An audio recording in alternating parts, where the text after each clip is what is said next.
When marijuana becomes legal in exactly 5 weeks today, will people stop using their dealers and turn to the lawful side of retail? In tonight's Marijuana Files, we take a look at how legalization could impact organized crime in the black market. Coke dealer might drive a Cadillac or a Ferrari.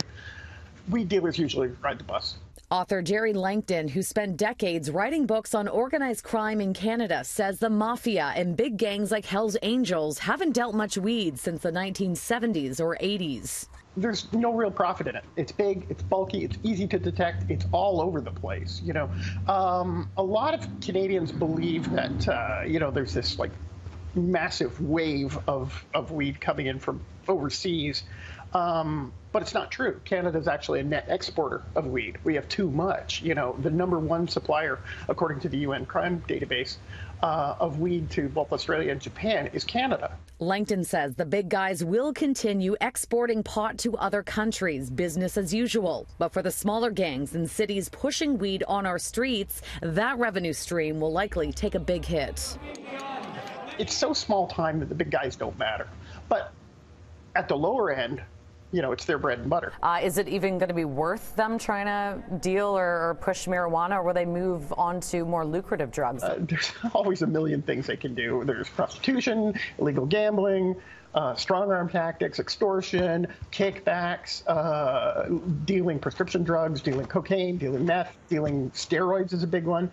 Canada likely won't see a boom to black market bud the way they're seeing in Colorado. Even though there are hundreds of recreational pot stores in that state, criminal organizations are now growing weed, smuggling their crops into states where it's still illegal, and selling it for big profits. Langton says criminal organizations here are much more interested in pushing opioids. I'm glad you brought up prescription pills because they're the big thing right now with organized crime at all levels.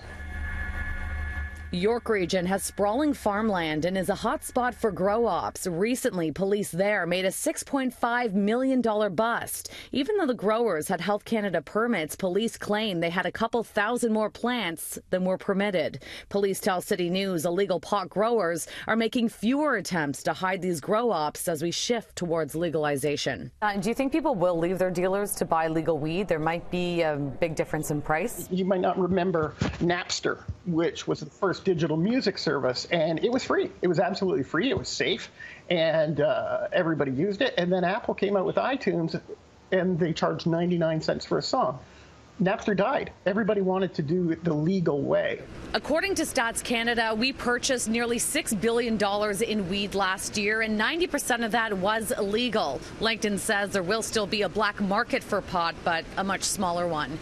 In Toronto, Shauna Hunt, City News. Are you ready for this?